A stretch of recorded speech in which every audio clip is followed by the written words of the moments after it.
Allahumma sholli wa sallim ala sayyidina Muhammadin wa ala alihi wa sahbihi wa mawala wa la hawla wa la quwwata illa billah. Amma ba'd. Dewan Hakim yang arif dan bijaksana dan hadirin yang berbahagia. Dalam dunia yang demikian luas, dengan jarak antar negara yang amat berjauhan, tidaklah menjadi penghalang bagi kita untuk mengetahui apa yang sedang terjadi di belahan negara lain. Mengapa demikian hadirin? Karena tersedianya alat elektronik digital saat ini yang mempercepat arus informasi dan komunikasi dalam hitungan detik. Tapi hadirin, perlu kita catat bahwa kecanggihan alat komunikasi itu bisa membawa dampak positif di samping dampak negatif. Contoh yang paling aktual adalah realitas hoax melalui media sosial yang memancing konflik di antara kita. Oleh karena itu, pada kesempatan yang kedua ini, izinkanlah kami menyampaikan syarah Al-Quran dengan judul Pandangan Al-Quran terhadap realitas hoax.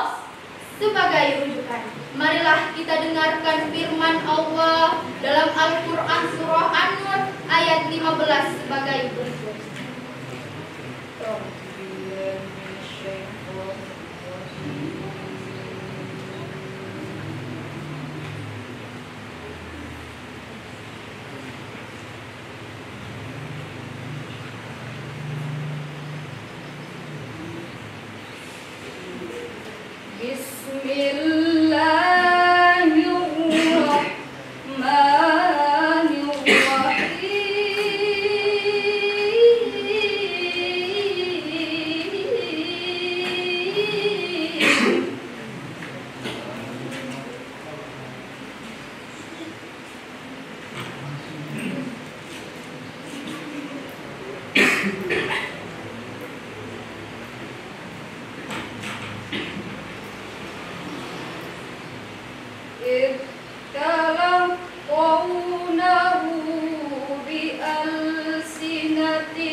Dari godaan syaitan yang terkutuk, dengan menyebut nama Allah yang Maha Pengasih, Maha Penyayang. Ingatlah di waktu kamu menerima berita bohong itu dari mulut ke mulut, dan kamu katakan dengan mulut apa yang tidak sedikit pun kamu ketahui, dan kamu menganggapnya remeh, padahal dalam pandangan Allah itu masalah besar. Hadirin yang berbahagia, dalam kitab Al-Mukhtasar fi Tafsiril Qur'anil Karim yang ditulis oleh sejumlah ahli tafsir dan diterbitkan oleh Pusat Tafsir untuk Studi Al-Quran Saudi Arabia, dijelaskan ini memberi teguran kepada orang-orang muslim yang menyebarkan berita yang tidak jelas kebenarannya. Allah Subhanahu wa Ta'ala mengingatkan kita, jangan sekali-kali memandang penyebaran berita bohong itu adalah masalah yang kecil dan remeh. Ketahuilah bahwa itu adalah masalah besar. Sebuah survei yang dilakukan oleh Masyarakat Telematika Indonesia pada tanggal 17 Februari 2022 melaporkan bahwa Indonesia merupakan negara yang sedang menghadapi masalah serius terkait dengan penyebaran berita palsu melalui media sosial. Dan hampir 40% isi media sosial itu adalah berita palsu. Memang hadirin, dalam pasal 28 Undang-Undang Dasar 1945 disebutkan, setiap orang berhak atas kebebasan berserikat, berkumpul, dan mengeluarkan pendapat. Tapi hak mengeluarkan pendapat ini bukanlah kebebasan mutlak, bukan bebas seperti kita berteriak di tengah hutan, melainkan kebebasan ini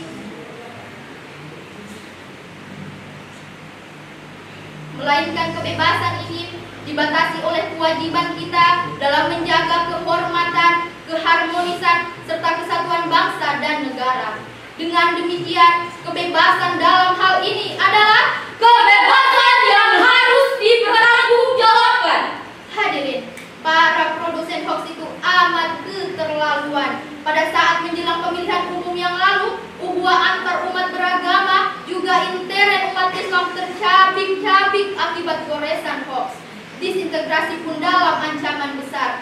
Tidak hanya itu, tega-teganya saat kita berduka atas meninggalnya para dokter dan tenaga medis serta masyarakat umum akibat COVID-19, mereka tega memproduksi hoax.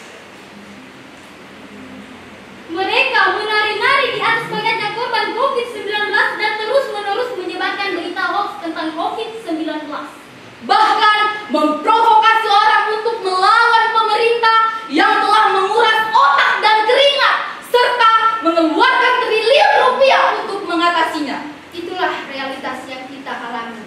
Oleh karenanya, kita harus bertindak, kita harus bergerak, tidak boleh berbangku tangan.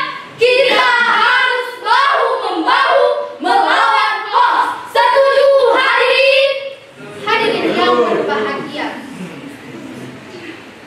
Hadirin yang berbahagia, kejahatan berita palsu benar-benar ada dalam realitas masyarakat kita. Di antaranya, pertama, hoax yang terkait dengan politik, ekonomi, dan sosial.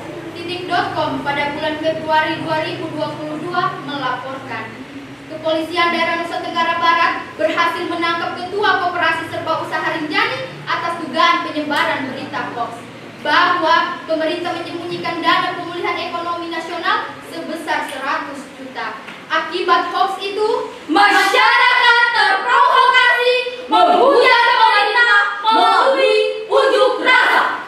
Oleh karena itu, apakah kita setuju bahwa siapapun yang menyebarkan berita palsu harus dihukum berat? Setuju hadirin? Setuju. Kedua, masalah kesehatan juga pernah dihebohkan oleh oknum penyebar hoax.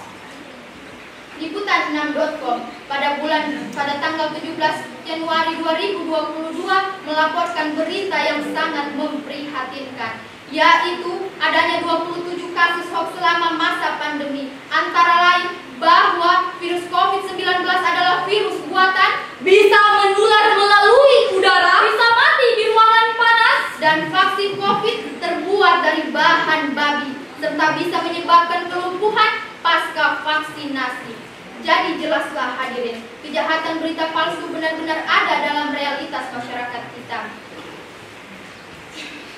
Untuk itu, marilah kita dengarkan firman Allah dalam Al-Quran Surah Al-Hujurat ayat 6 sebagai berikut.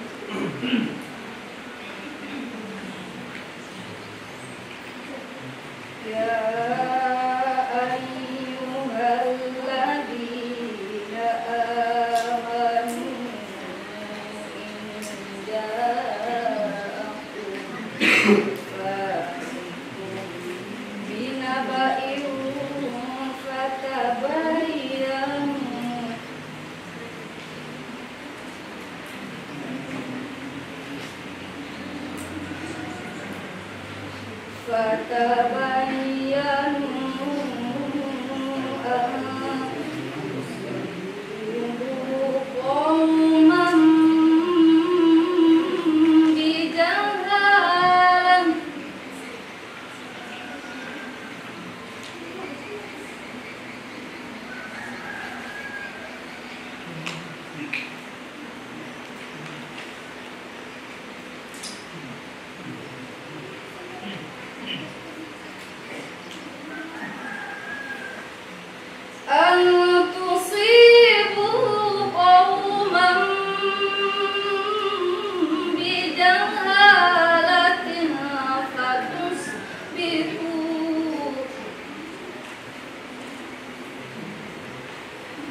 dan hingga membuat kamu menyesal atas perbuatanmu itu.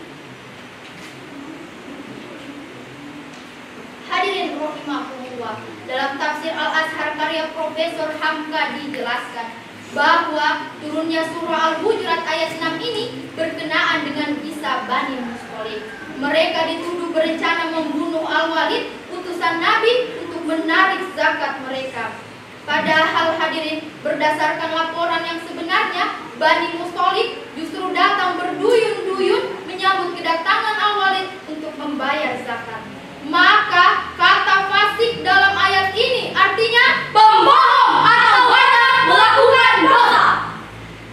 Dalam ayat ini ada beberapa hal yang harus kita lakukan. Ya, antara lain kita tidak boleh menelan mentah-mentah suatu informasi yang diragukan kejujurannya. Kita harus melakukan check in recheck dan